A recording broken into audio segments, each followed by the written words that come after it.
All right. Good evening. Oh my goodness.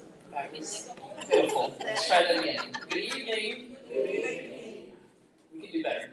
One more try. Good evening. Good evening. That's better. Okay, welcome. I can't believe I forgot to do that for the first two programs. But thank you for participating. And thank you all, as always, for coming out tonight.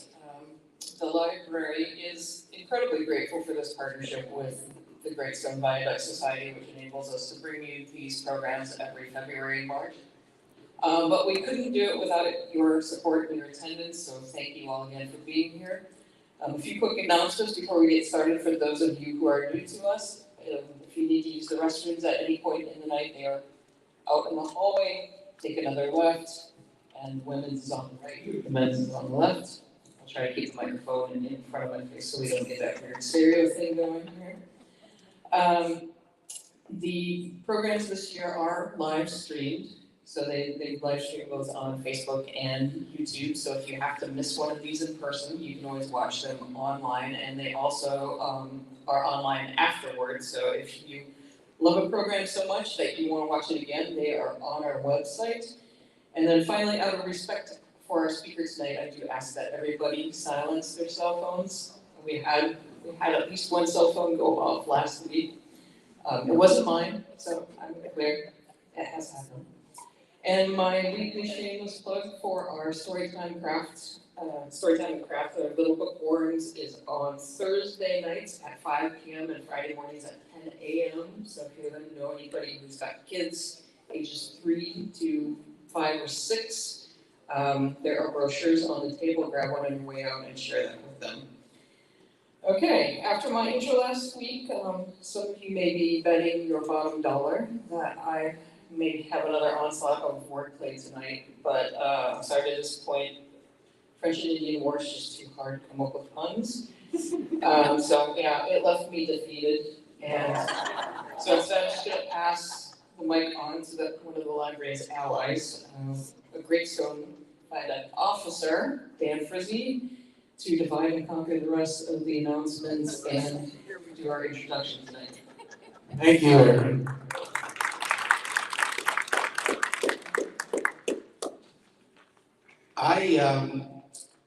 I went to the Braddock Battlefield Museum in Braddock, Pennsylvania, and that's where I met Shawn. And it's a fascinating place because the center is actually on the battlefield, where the battlefield took place. I then purchased the Braddock's Defeat, the book by David Preston. And it is so well done that as I read that book, I actually felt like I was on the battlefield and that the Native Americans were coming out behind the trees with their tomahawks and their scalping knives. And it made me think how terrible that defeat must have been for the British soldiers that Shawn's going to talk to you about tonight. But the one thing that I do want to say is I often say this to crowds when I speak, the French and Indian War. What would have happened if the war had turned out differently? Parlez-vous? Yeah, you heard that. You're taking my line. He heard that at the Rotary about 2 weeks ago. Parlez-vous français? We would be speaking French if the French and Indian War had turned out differently. Tonight, our speaker is Shawn MacIntyre. He's the Public Engagement and Operations Manager at the Braddock Battlefield History Center in North Braddock, Pennsylvania. The center sits on the site where the Battle of the Monongahela, as it's known, begins. Shawn holds a master's degree in history with a focus on 18th century history. Shawn is also a living historian and serves as a private with Captain William Trent's company for a reenactment of Virginia militia unit based near Pittsburgh. So at this time, let's welcome Shawn MacIntyre for his presentation, The Battle of the Monongahela. Thank you. Can everyone hear me? if not, I get a lot louder when I need to. I'm not used to having a microphone, so this is a little weird for me. So, like David said, I'm Shawn MacIntyre. I'm born and raised in Pittsburgh, Pennsylvania. Literally the center of the city. If any of you are from the Pittsburgh area, I grew up in East Liberty. So, for those outside of Pittsburgh, it's called East Liberty. In Pittsburgh, it's called Sliberty. So, I'm going to talk to you about the Battle of Monongahela, Braddock's defeat, what I like to say Beaujeu's victory, because Beaujeu and his men won this battle. And what I really like to point out when I talk about this battle is this is not a French victory, this is a Native American victory. The natives won this battle hand over fist, really defeating Braddock's troops at that point. So we'll move through here a little bit. Like you said, I'm the Public Engagement and Operations Manager at Braddock Catholic History Center. Most of my job is paperwork and running the actual center itself. I am the lone employee currently. Hopefully in the future we'll have a lot more employees. The center itself was started by a gentleman named Bob Mester, who was an attorney in Pittsburgh and was really enthused with this battle and basically lived and breathed this battle. Most of what you would see in the museum itself is things from his personal collection, things that he actually purchased, and it is on display in the museum. Other things you'll see, like artifacts, are through Fort Duquesne, who we're associated with, and the Braddock Road Preservation Association has brought a good bit of the artifacts and things that were found there to our facility.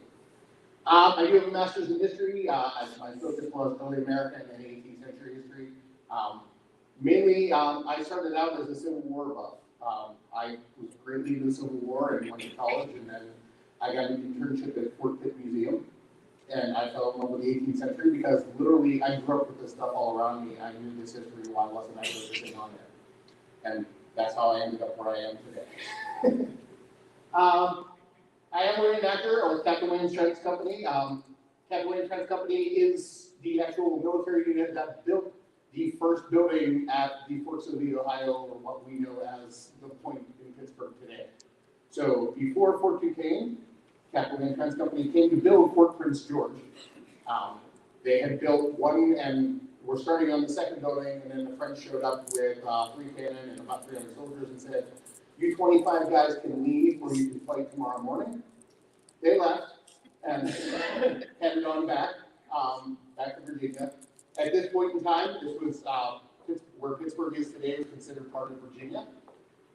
So anything west of the Alleghenies was considered part of Virginia, including where we're standing today. I know West Virginia was right across the river, but this was considered Virginia too, as far as they were concerned. So, and Virginia went all the way to the Pacific coast, as far as they were concerned. That's their land use said. So. I will try to stay in the frame of the camera. I'm horrible about this. I like to move around a lot. But getting to the battle in itself is how do we get it? Everyone's heard of the Jumonville Affair, right? No? Okay, we'll talk about Jumonville. So, after this whole little thing goes down where Fort Duquesne Fort Duquesne becomes a fort, and the French are now in control of the 3 rivers. The British decided to send some parties out. The governor of Virginia, Dinwiddie at the time, sends some forces up to kind of hush out the area, see where the French are, see how close they are to Virginian territory. And I would say Virginian territory versus other colonial territory a lot, because Virginia declared a lot of land. So, small French force is in camp. If you know where Fort Necessity is today, this is roughly 2 miles from where Fort Necessity sits. They're camped in a little hollow there, and a native who was an ally with the British, named Tanacharison, notifies Washington in this party that they're there. They're right here in the land that is supposed to be Virginia territory. And he thinks that they're coming to attack the British, attack the Virginia militia, which is right here to the hill. Drove Washington listens to this scout and this friend of the Virginians, and he sends a party up to scout out this issue very early in the morning before the French are awake. Basically, the French party is actually a diplomatic party. They're coming to bring terms to Virginia to say, hey, this is our land, this is your land, like we need to suss this out. And does not go well. Washington and his men attack this French diplomatic party. That not only attacked them, but attacked them while most of them were still sleeping. One soldier was awake at the time. They started to hear firing. I will point out that Washington at this time is, I believe, 24 years old. He is still relatively new in the Virginia militia. He has aspirations to be a British officer and to be in the British Army. So he kind of wants to make a name for himself in the Virginia militia so he can become part of the British military. So, young George Washington, 24 years old, not the best decision maker. How many of us were great decision makers at 24 years old? I waited until 51 to get my master's degree, so. So, Virginia unit sneaks up, they fire, they kill them down to a man, including the emissary, who's named Jumonville, or Jumonville, which is how we end up with the Jumonville affair. This does not go well with the French. Jumonville has relatives in Fort Duquesne. They're not happy about this. So the French are sending a force out to find Washington and his men and to rectify this situation. So we head on down to the Battle of the Great Meadows. What you know today as Fort Necessity, Washington's fort in the middle of a wooded area in what was called the Great Meadows. The Great Meadows is a giant meadow in between a whole bunch of forest, and it's a swamp. Great place to build a fort. I highly recommend to be completely surrounded by trees and build a fort in somewhere that is basically lowland and has little streams running through it. So anytime it rains, which happens the day of this battle, it's basically a swamp. And if you've ever visited the Fort Necessity in the summertime when you've had a good rain and walked on the grass, you squish along. It's definitely still swampy. And they're trying to return it to the way it was at the time of the battle. So it's a revenge attack by the French on the British for this attack against them. Overwhelming French native victory. They basically stay in the trees. Their powder stays dry. For anyone that doesn't know about black powder, and there's a thing that says keep your powder dry, this is exactly the reason. As soon as black powder gets wet, it does not fire. You can't light it on fire with anything. A drop of water gets in your can or gets in your cartridges, you're not shooting. So Washington's men have some powder inside a building inside Fort Necessity, which is a very small circle, and they have one stockade building inside. Their powder's wet. They're in trenches that are soaking wet. Their powder's wet. It's not going well. So, at the end of the day, Major Washington, at the time, capitulates. He says, okay, we're going to surrender. The French very nicely give them the honors of war, said that they can leave this fort and head out as long as Washington signs this paper. The paper, Washington is not a great French speaker. In fact, he barely knows any French at the time. His interpreter at the time is another officer who is a Swiss gentleman who knows a little bit of French, but not enough French to really understand completely what he's signing. Washington signs that he assassinated Jumonville. This does not go well for Washington. He's not real popular. These stories tend to go back. across the ocean in London finds out about this. And they decide that, maybe it's time that we push the French back and send proper British military over. Let me do that. We talked again about Fort Prince George. This gives you a little idea of it. I kind of talked about it before. I like to point out that John Fraser, who is mentioned right here, where our museum sits, exactly 1 mile to the east of where we sit, was John Fraser's cabin. It was the first European cabin in Western Pennsylvania. His first cabin, which was up on the Allegheny River, was burned down by the French because he was a British trader. So he built another one at the mouth of Turtle Creek in what is today Braddock, Pennsylvania. If you know where the Edgar Thompson Works, the giant mill is in Braddock, it's on that property is where his cabin was. So he was the second in command of Captain William Trent's company. So he was very aware of everything that was going on in that river valley because he had a trading post there for several years before that and a couple of years after that.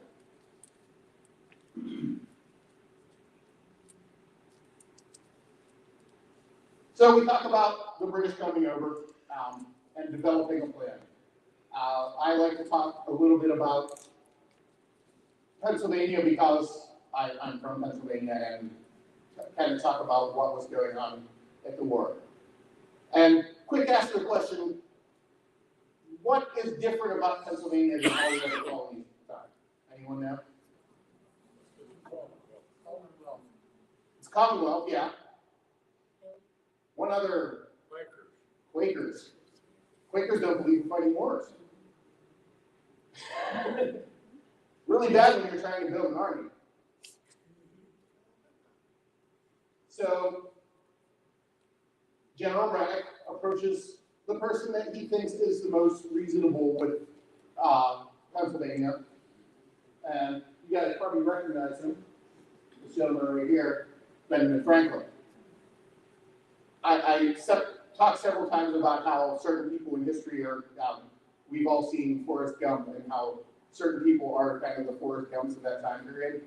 The 18th century had many, and Benjamin Franklin's one of them. He's kind of involved in everything as things go on. So, as we develop a plan, and we're going to get to Franklin here in a second, we have to secure finances. Somebody's got to pay for the British Army to come over here. This comes up later in a little revolution thing that happens. But the individual colonies are told that they need to contribute this much to organize a large force. Secure supply and resupply capabilities for the Army. We're talking about logistics in the Army. This is very basic military stuff. Food's still got to get to the Army. Horses have to get to the Army. Powder has to get to the Army. So we need teamsters to bring the horses and carts through. We need people to supply the food, so cows need to be slaughtered, the meat needs to be salted, and sent out to the Army. If you've ever had salted beef or salted pork, I'm sorry. It's horrible, and I cooked it regularly in doing reenactment, and I still do my best to avoid it and bring it fresh. I'll have a cooler with good stuff. So the primary force is assembled in Alexandria, Virginia. That's where Braddock decides he's going to start his march from. He's going to march all the way to Fort Duquesne and take Fort Duquesne from the French because it is British territory. Makes sense. British started building their first fort there, and then the French took it. But, so we're going to kind of get into that a little bit. So they build send an advance party to Wills Creek. They go to Fort there. That fort is no longer there. There's a church that sits on that site. But it's a good place to kind of give you an idea. That was called Fort Cumberland, and it's where Cumberland, Maryland sits today. They're going to cut a road following native paths all the way from Fort Cumberland to Fort Duquesne. Braddock's plan is to lay siege of Fort Duquesne on July 10th, 1755. He starts this march and this movement April 28th of 1755. So in roughly 3 months, we're going to go from Virginia all the way up into Pittsburgh, build a road, and bring 3,000 soldiers. Seems like a pretty decent plan, right? You're going to move an entire army across that plan. You're going to build one fort on the way up so you have somewhere to resupply from. You have a place you can send supplies to. So his army is gathering. He approaches Franklin because Pennsylvania doesn't want to give funds to fight a war. It is not within the Quaker codes, and the House of Representatives that is basically in Pennsylvania at the time is filled with 95% Quakers. So he approaches Ben Franklin with, this is what Pennsylvania is going to supply for us.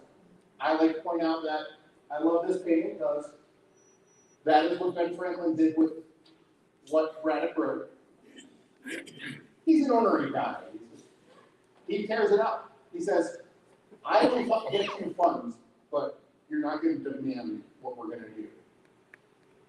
So Franklin goes back and approaches them and says, we need to do something to defend the colony, and this is what we should do. Pennsylvania agrees to supply horses, carts, and food for the army. And the Pennsylvania Assembly also provides funds for the king's use in our defense. So they supply money, but they're not going to supply like soldiers and everything else. There are some Pennsylvania units that will end up in the war later on, but for this movement, they're not Pennsylvania soldiers. There's many men from Pennsylvania that end up joining the fight, but they join with other units.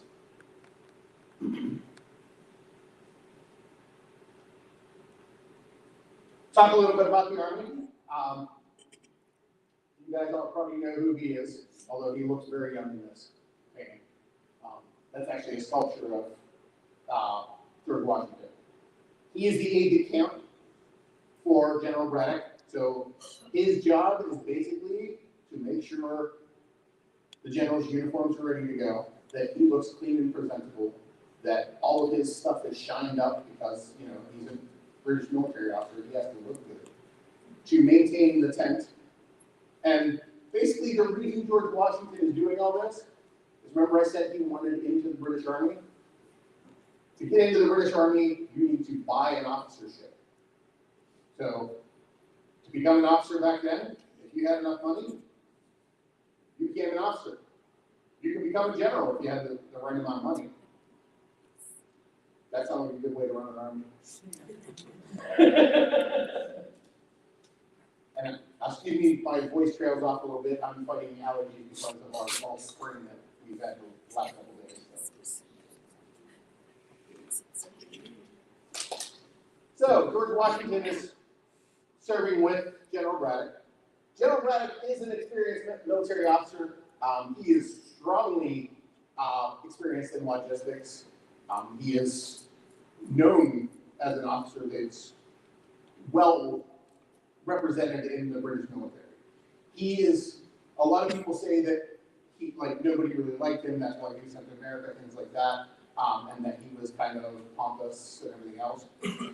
The more you read into him, and I proselytize this book, and I'm sure David Preston loves that, but he tells you a lot more about Braddock than you will know from actually, like, most of what we learned growing up, that Braddock was just pompous and just, like, wouldn't listen to anybody. He had a good military mind. He was a very smart man. He planned to attack July 10th, 1755. And we're going to keep that date coming up, that July 10th, because it becomes really important later. Along with him, his second in command, Robert Orme. This painting, you can actually see it at Fort Duquesne, or not at Fort Duquesne, you will be able to see it at our museum soon. Sir Peter Halkett. If you go to Pittsburgh, a lot of these streets are named for all these gentlemen. So there's an Orme Street, there's a Halkett Street. is in Dinwiddie Street, even though he was the governor of Virginia. Captain William Shirley is also the governor of New York at the time. So he's the seated governor of New York. He's the proprietary governor of New York. So if you look at the colonies themselves at the time, every one of the colonies is a business. They have a business charter under the British government. So that's what colonies are. They're proprietary. They're essentially a corporate government. Thomas Gage, he becomes pretty important later on in American history as we move up into Boston and have the Battle of Bunker Hill. That's where you know Thomas Gage from, but he too is an officer of this battle. These are kind of, all these names are people you'll see back and forth again. Some of them don't survive this battle, though. Let's talk about Braddock forces. I'm going to move over here a little bit. I tend to stand in front of the screen. British regulars. So these are the only British regulars that were with him. 44th Regiment of Foot, 48th Regiment of Foot, Royal Artillery, and Royal Navy. Any idea why we have Royal Navy?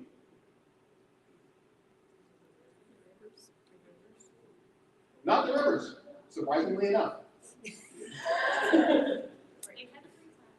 The cannons. And moving things around like cannons. They're moving up and over mountains. You know who knows how to work a block and tackle really well? Navy guys who are lifting these cannons and moving them on ships. And they're also really good at firing them in succession. So, they're good guys to have around. These are all the provincial units. Most of these troops are the folks that are also building the road as they move here.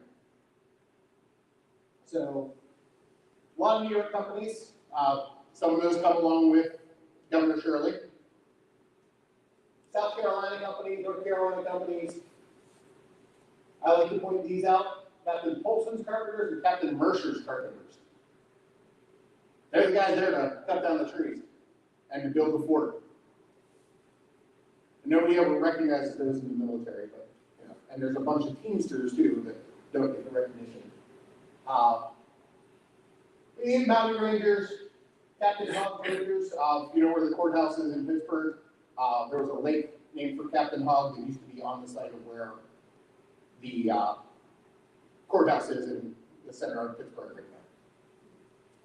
There was a giant thing called Hogg's Pond back in the, up until mid 19th century. There's a lot of military units, 3,000 total, 1,500 will be with the advance party. 1,500 soldiers marching through the woods, cutting a road, building forts, building a road that is planned to, at the end of that road, lay siege to the biggest fort in inland America at the time.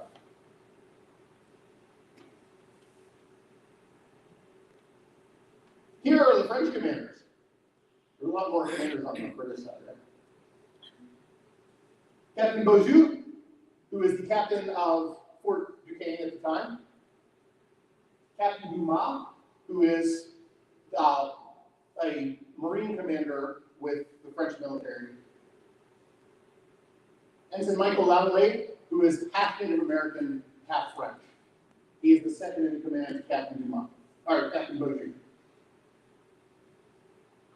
Of the total forces at Fort Duquesne at the time, 250 soldiers. Remember I said 1,500 are coming? That's a little worrisome in French, right? And then there's another 1,500 behind them at Fort Cumberland that are also going to be progressive.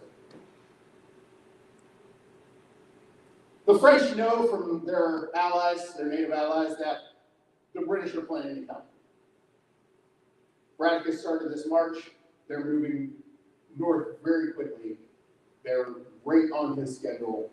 As tacticians and supply officers go, you can't get a better officer to get you on schedule than he does.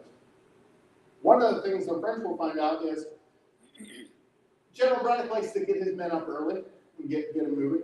2 o'clock in the morning is about the time you'll be getting up and starting to march. Sounds like a great time. Want to join the British military? So here's our French commanders. We will, one of these officers will die in the first couple of volleys of the battle of the Monongahela. Now, let's talk about what susses out the French army. The British had a total of 6 Mingo scouts. That is the entire amount of Native American troops with the British Army at the time. The French, these forces are neutral, and they are largely in the Pittsburgh area at the time. Lenape or the Delaware. The Iroquois Confederacy, the Seneca are largely in the Pittsburgh area. Shawnee are also in the Pittsburgh area, but tend to be more southern into southern Ohio, West Virginia. But these are all the forces coming with the French from the native side. The Huron, Lake Huron, that's where that gets its name. Ottawa, out of Canada and Michigan area, and northern Ohio. Miami, Ohio. Ojibwa, up along the Great Lakes, Lake Superior area. Potawatomi, also Lake Superior area. Abenaki from as far north as Maine and New Hampshire. Wabanaki went way down, Maine and New Hampshire. Shawnee, who are in this area. Micmac, which are well into Canada. Mississauga, into the more central United States. The Wyandot, who are in the Wisconsin area. 640 total Native military aligning with the French. Balances out our numbers to 1,500 for the British, about 950 for the French side. Odds are a little better there. I like, if I'm a French officer, I like those odds a little bit better.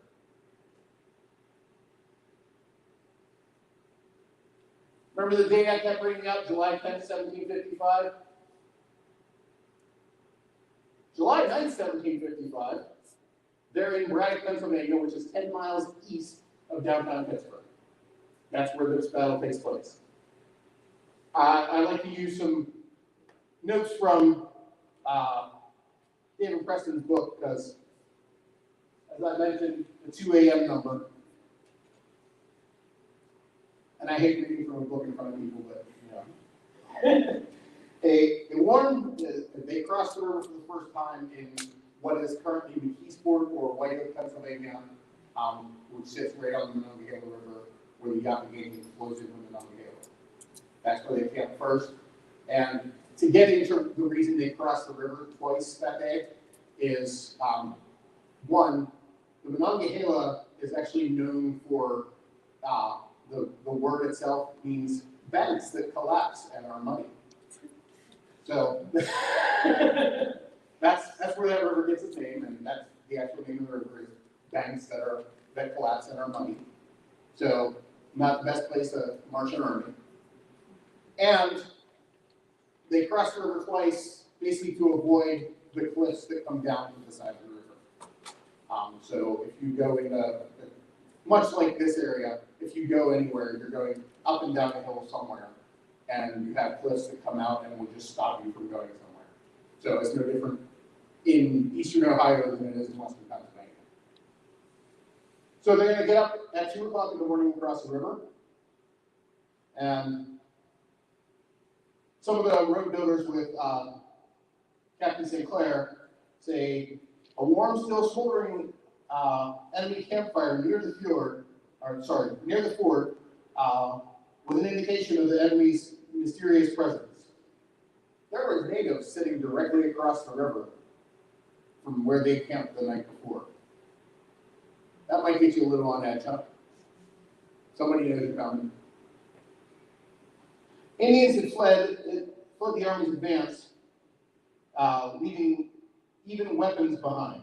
Some soldiers, seeing the muddy waters, believed that they had just departed. The warriors were probably attached to a scouting party led by Normanville cadets, French cadets. Now runners circulated among the men. A great many French Indians were on the other side of the river. The rumor mill started going. It's 2 o'clock in the morning, it's still dark, you're crossing a river, and the enemy might be right on the other side of the river. Because they found out still smoldering fire, and you know how rumor mills work. As soon as one person sees something, remember playing the telephone game when you were little? So you say something and spread it to the next person, and they change the story, so by the time the story gets back to you, it's nothing like what you originally encountered. So that rumor is basically saying, hey, there's natives right across the river. Hey, there's an entire advance party right across the river. You're going to get pretty psyched out, and everyone is tense. And they still have a good ways to march that day. So they start marching along the other side of the river, which is now the West Mifflin or Kennywood side of the river, for those of you who know where Kennywood is. So they start to advance. They're walking down. No attack. No attack. It's getting daylight. Still no attack. Seeming pretty good. Spirits start to go up. The army's in much better stance. They're not as nervous that they're about to be attacked. They get to the second river crossing. General Braddock and his officers are so happy about this river crossing that they want the musicians to play. You're crossing a river in the Allegheny or in the Monongahela Valley, mountains on either side. You hear the reverb in this microphone now. Imagine that going the entire way down that valley because there's no traffic, none of the sounds we hear today. The drums are beating, and you can hear this throughout the entire valley. Hold us there for a second. Those scouts had run from what is now modern-day McKeesport, PA, to what is now Pittsburgh, PA. That's roughly 15 miles.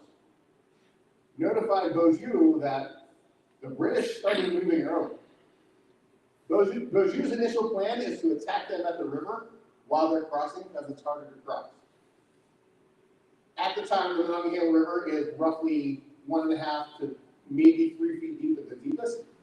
If you try to cross in these two places today, it's 26 feet deep. Would not suggest walking. That's why we built all those bridges.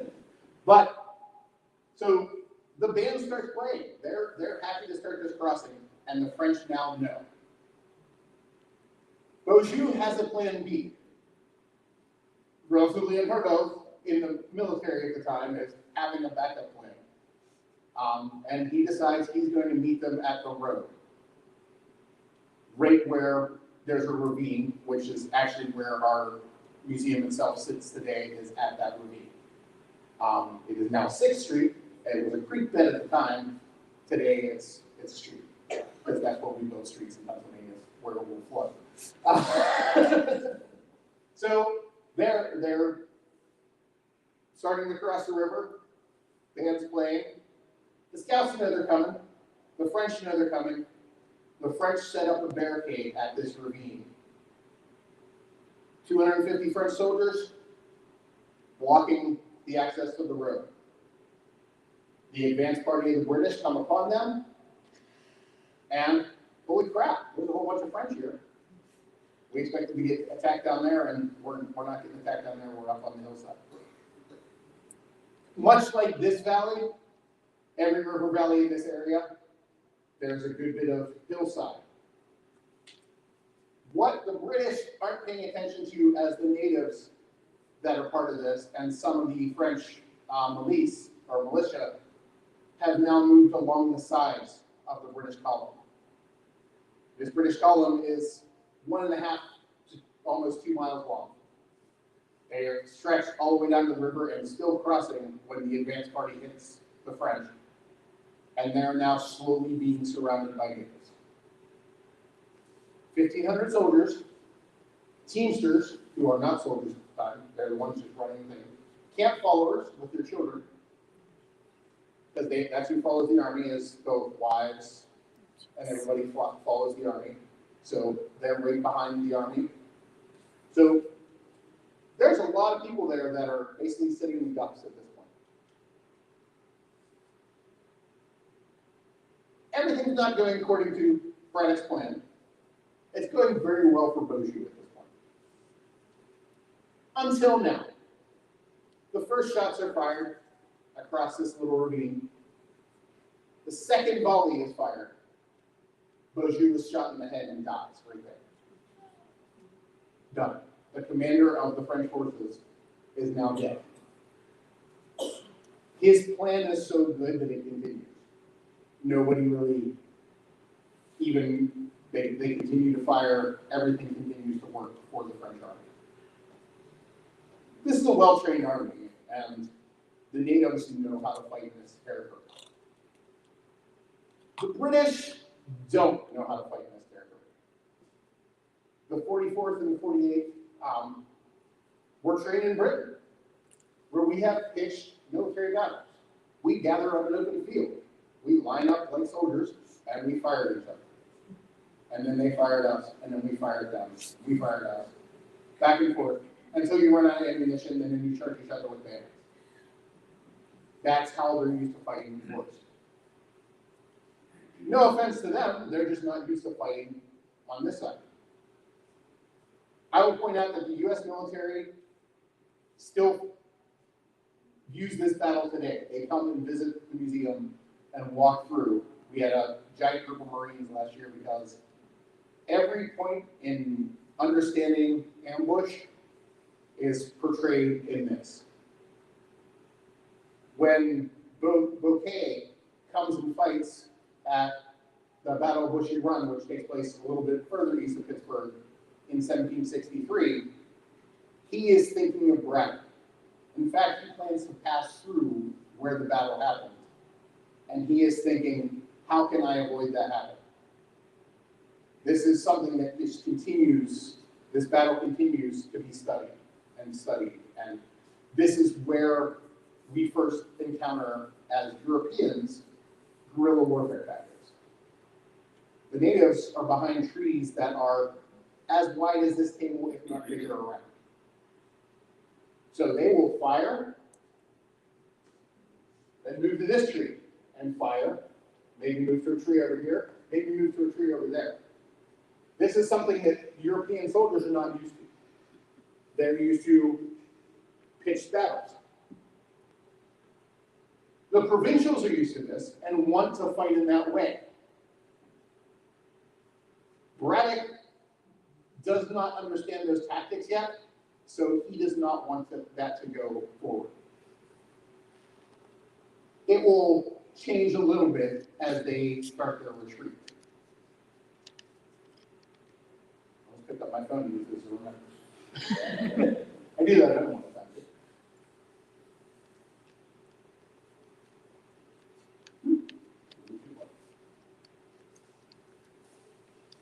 So, I discussed Fraser Cabin. So this is where they cross the river.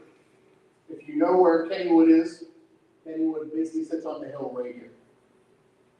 So if you remember the old train ride at Kennywood, if anyone's ever been there, it actually talks about this battle on the old train ride. And they point out that this is where Braddock crossed.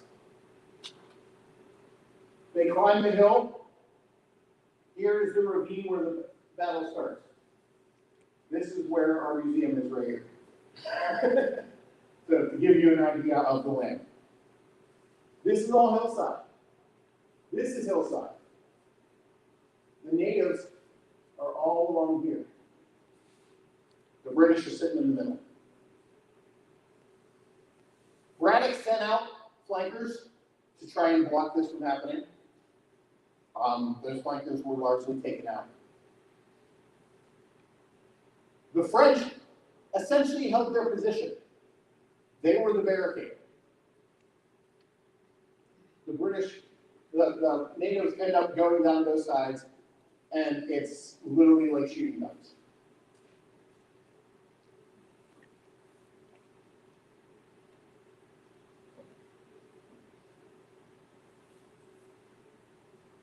Like I said, they move to both sides, and they're just annihilating the British forces.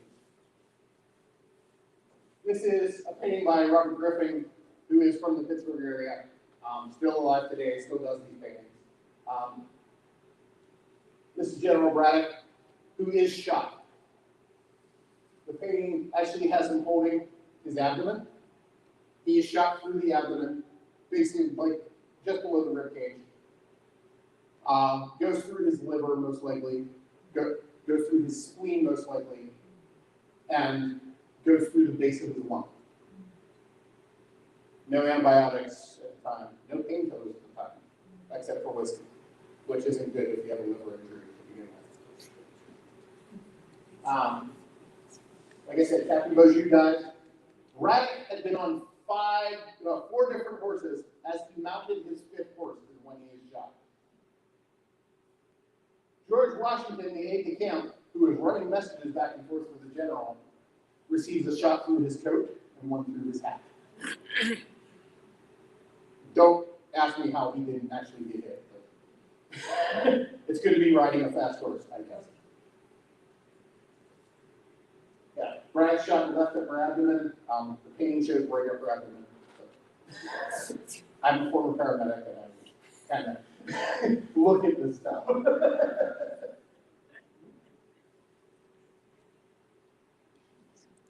Here's where it gets kind of ugly.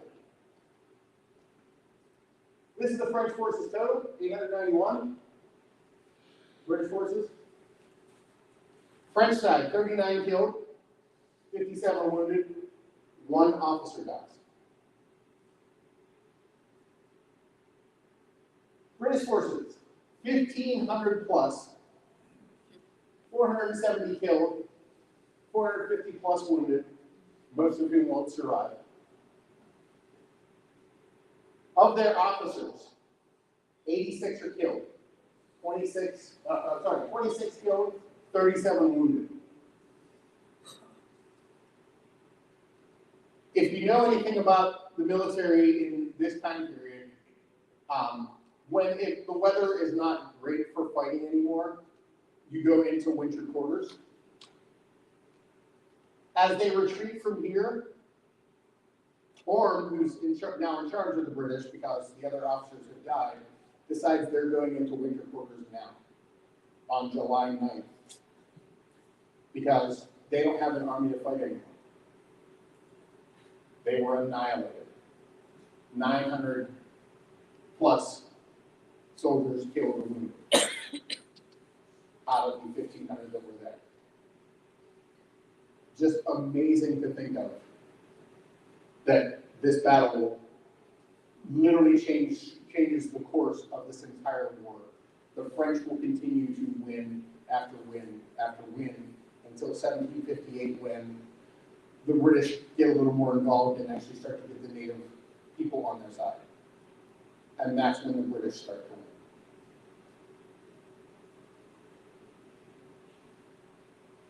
I'll continue yapping a little more, sorry.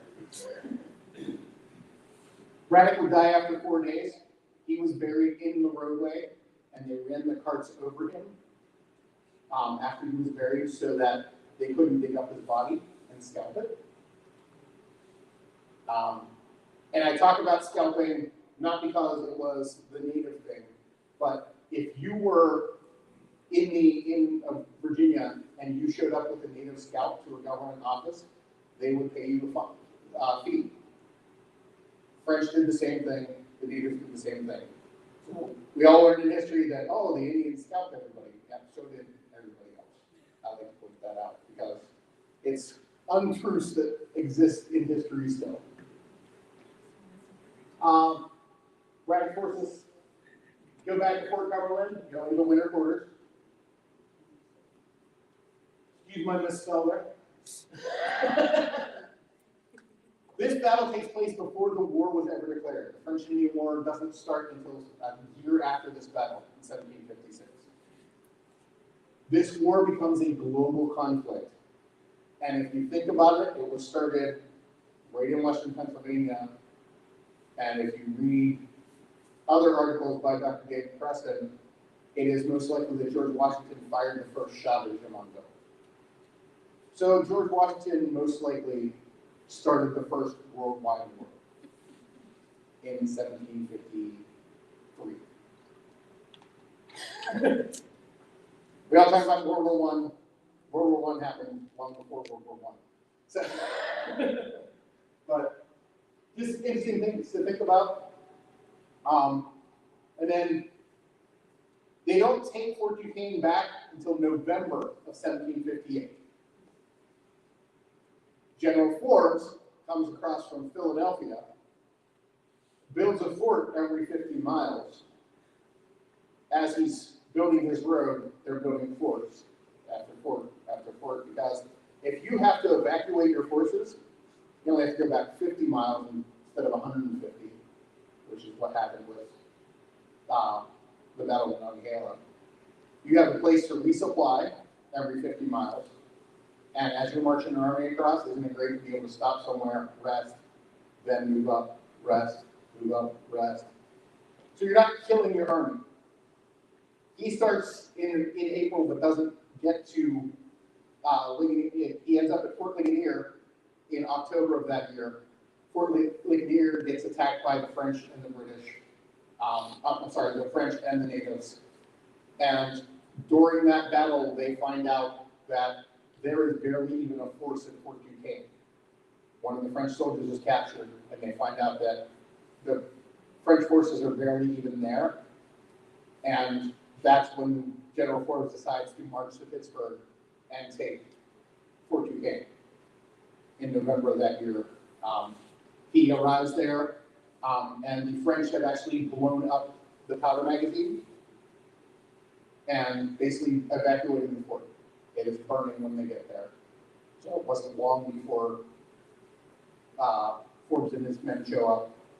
And then he meets with Tamaqua, who is a native leader.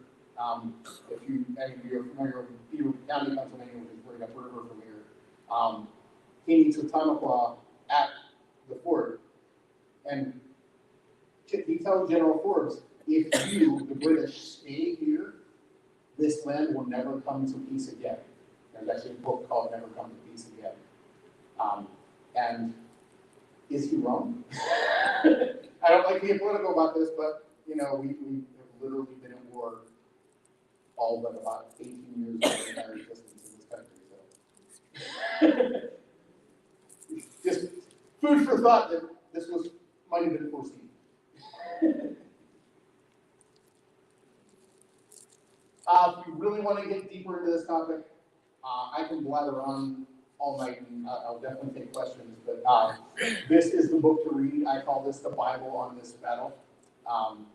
Dr. David Preston went and read the French records. He went and read the British records. He got all the Virginian records. He traveled to Canada to find records. He invested so much in this, understanding this battle, that this book is amazing. And like David said earlier, that it really does put you in the battle itself. And the quote I read was from his book, and it's actually from the documentation that he's gone over. I strongly suggest reading that. If you're more interested in the French and Indian War, or what was known as the 7 Years' War, the War That Made America will tell you all about the French and Indian part of this war. Anytime I'm in a library, I like to point out books, because you can usually find all of these books in your local library. Fred Anderson does an amazing job on just the battle here in the Americas, and then he also writes another book called Crucible War, and that tells the entire story, both here and in Europe, about this war. If you get a chance, come and visit my museum. I like to plug myself a lot. We're a very small museum at this time, but we plan to expand. We actually just entered our interpretive plan, so we have a plan to move on to the land that surrounds this building. I know you get Pittsburgh television here, and you probably see #1 Cochran commercials. That is the original #1 Cochran dealership. That was the copy dealership in 1958. That's where our museum exists now. And our plan is to expand into this entire building and build a park behind us so you can actually kind of see more of the battlefield itself. So if you ever get a chance, come see us. I will likely be at the door when you get there, unless I find some funding to hire somebody else. So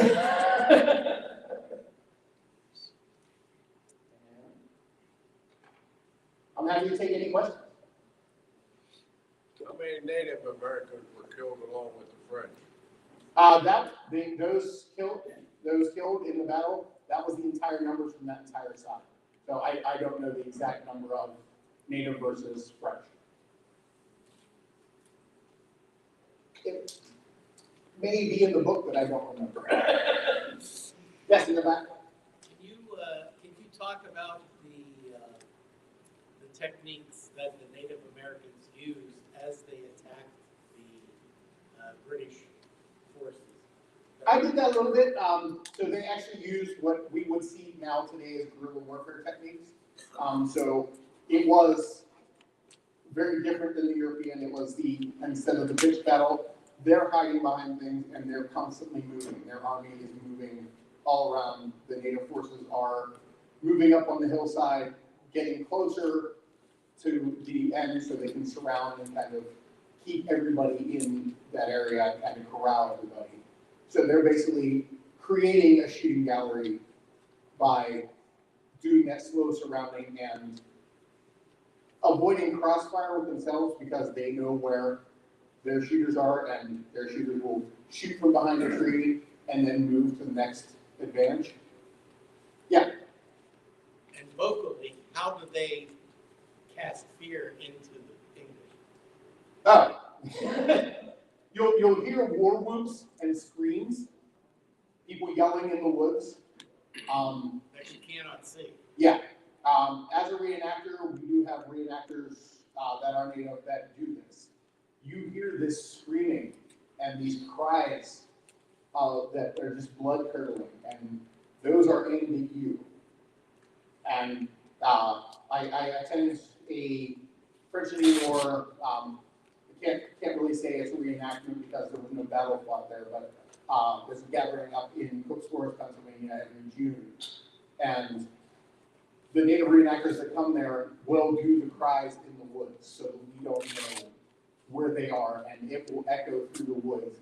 And I will literally get chills fighting that battle because I'm actually getting that sense of horror that, like, I'm about to be killed and I don't even know where they're coming from.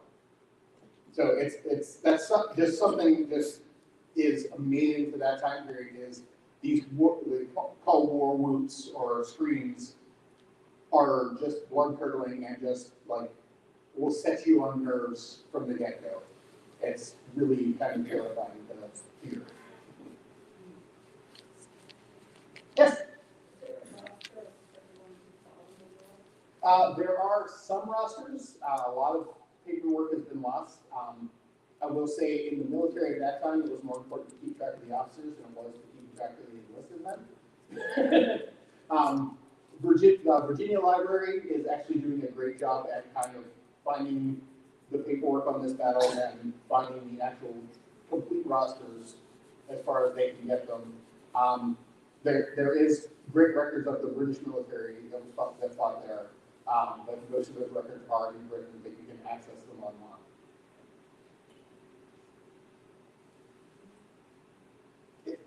This one then done.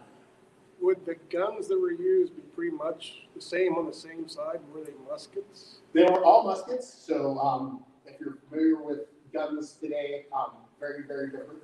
Muskets were a smooth barrel, so you didn't have the centrifugal force causing the bullet to fly straight. So when you put rifling in the gun, it actually causes the bullet to spin, and that way it moves straight. So a lot of the reason you'll see that pitched battle I was talking about in Europe is you get 10 men lining up against 10 men, and they're going to all aim fire at the same time.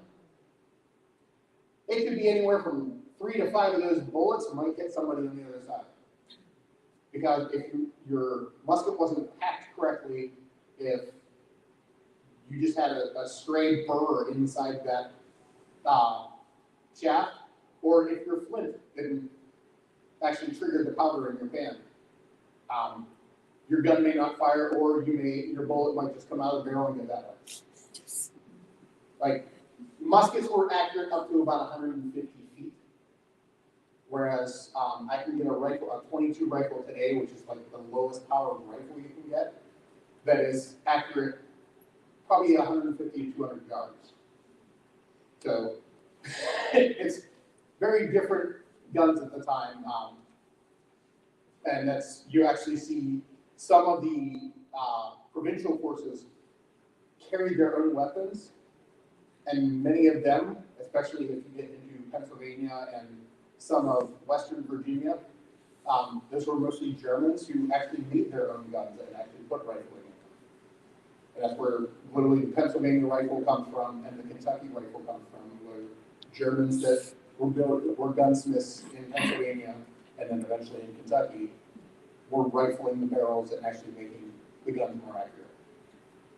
And behind? Yeah, but the Native Americans led by their chiefs under the direction of the French, or did the chiefs have control of whatever tribe they were with? They were actually led by whoever their war chief was or their war commander was at the time, but they worked with the French. Could you discuss the reason why the Native Americans did have more loyalty to the French at that time, why they were more supportive of the French? Oh, absolutely. Basically, it all comes down to trade. The French were very good with their trade with the natives. They gave fair prices on things. I like to talk about this war in what caused it. And yes, it's a fight for territory, but the biggest fight at the time is for trade. And when I do this for kids, I talk about fashion. And this is going to sound funny, but this war was largely based on fashion. Control of beaver pelts and deer pelts. Deerskin pants were high fashion in Europe because you weren't getting them as easily there. And beaver skin hats because beavers didn't exist over here. So we talked about Ben Franklin earlier. Him wearing that big beaver skin cap over to France and to Britain, height of fashion. That's a really cool hat. Guess what? It's waterproof and really warm. So yeah, I want that fashion. And I tell the kids, like, yes, there's a lot more things that go into this war, but fashion is part of this. Like, we're fighting a war over trade and fashion at the time. So the French were really good at giving a good value to what they were trading. The British, not as much. British would give basically their secondhand stuff in trade. So cheaper blankets, cheaper muskets, powder that may or may not work.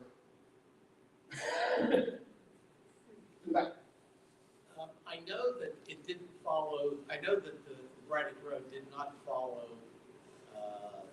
the national, but they did cross somewhere near Jumonville, right? Yes.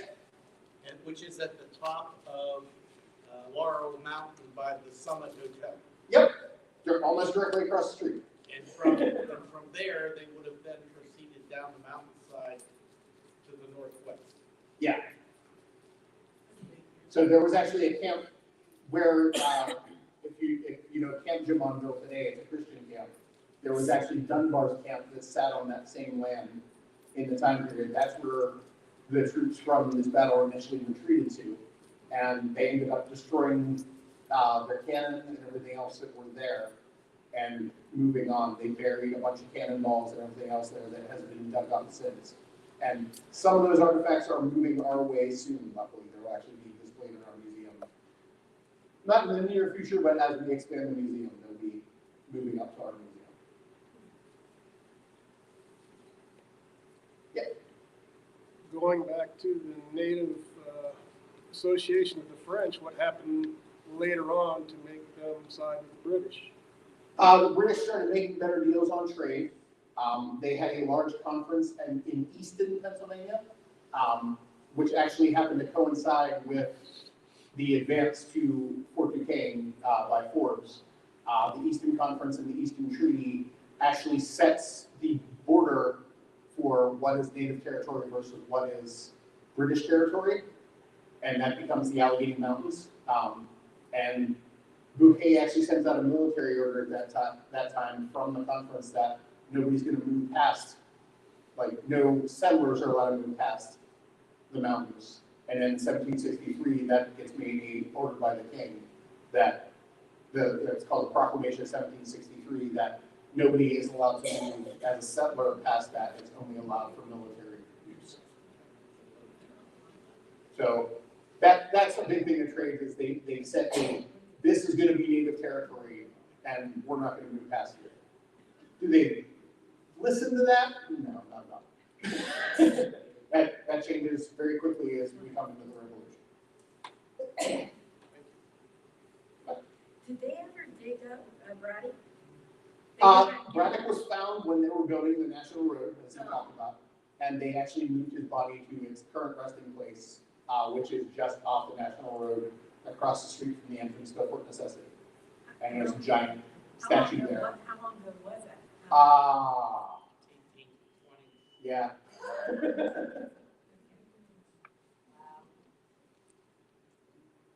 Yeah. The Indians' choice of weapon at that time would have been a musket. Yeah, they were using trade muskets for the most part. Trade muskets were a cheaper version of the modern musket, or not the modern musket, but the military musket. They had a shorter barrel, which actually, from firing them, the native muskets actually tended to be more accurate. I learned that when I was doing my research for my master's thesis on my master's thesis on Pontiac's War, and talking about the Battle of Bushy Run, and the natives actually had more accurate weapons than the Brown Bess because the barrel was shorter and there was less chance of the ball bouncing around if it was not packed correctly. So they're using a trade musket. It's just a cheaper version of the musket. Yes, ma'am.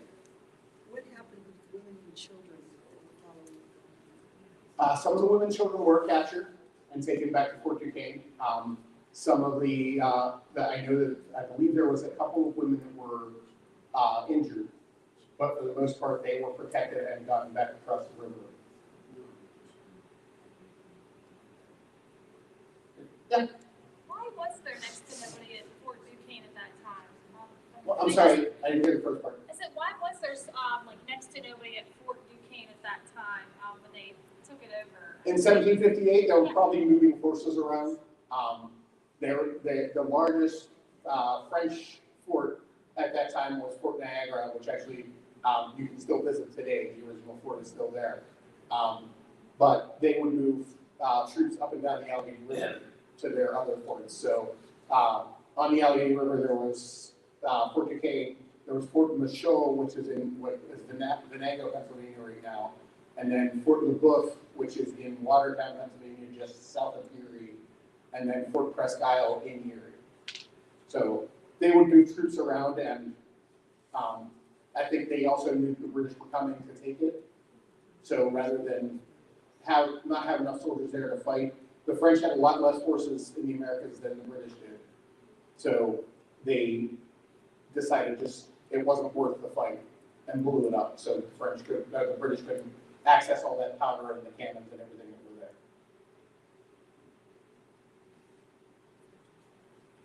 Any other questions?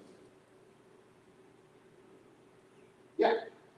I believe that I've read or been told that an Indian fired at George Washington 6 or 8 times and couldn't hit him. They thought he was a spirit or something. But here he damaged his gun or something to that effect. You know anything like that? There's a lot of folklore about that. Nobody knows if any of those stories are actually true. There's a lot of folklore about a lot of things, like you'll still hear the rumor of Braddock's gold and how it was never found. That's because it never existed. There was a box that was with Braddock that was taken by the French, but it had very little gold, and mostly it was just some of Braddock's papers. In the back. There is a story about Braddock and about his death that you probably can rest here, settle the issue. Some people have said that Braddock was actually shot by one of the colonial soldiers, militia, because he was upset that the militia was hiding behind trees and taking their shots as they could get them, and that he went up and supposedly had his saber and was going to attack one of the soldiers. Now that's, I've read that. Yeah, And that's that's another, not true, right? another one of the folklore things, got it, most certainly not true.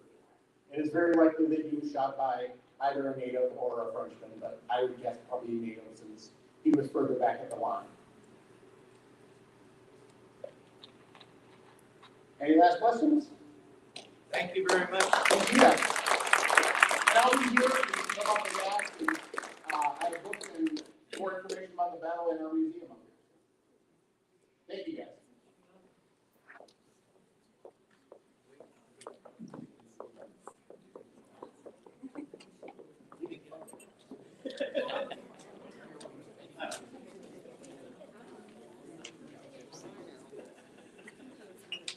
Hey, we got one more ticket to go in.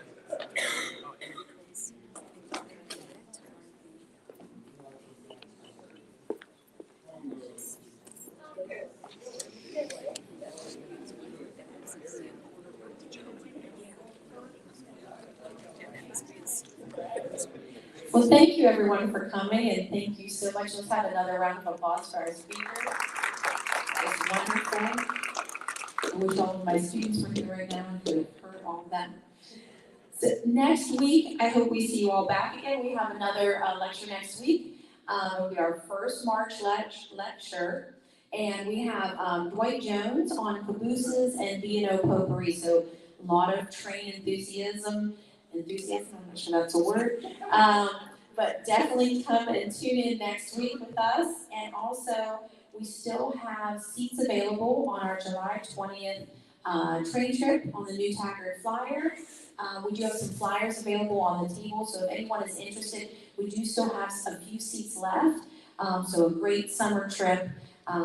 Just if you guys have any information, it's on the back table, grab one and think about going on that with us.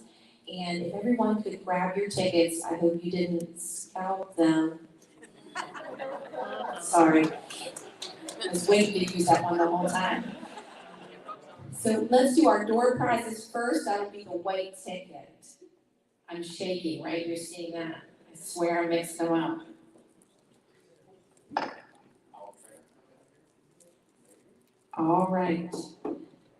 Ticket number 6610352. 6610352. Yay! We have a win. And next, the raffle ticket. This is for our kitchen basket. It matches your shirt today. Look at that. Ticket number 9532907. 9532907. 9532907. All right, we have a winner in the back. Thank you. And thank you everyone for coming out. Thank you for being with us. Thank you for the library and for hosting us. And be safe, and we will see you next week. Thank you all.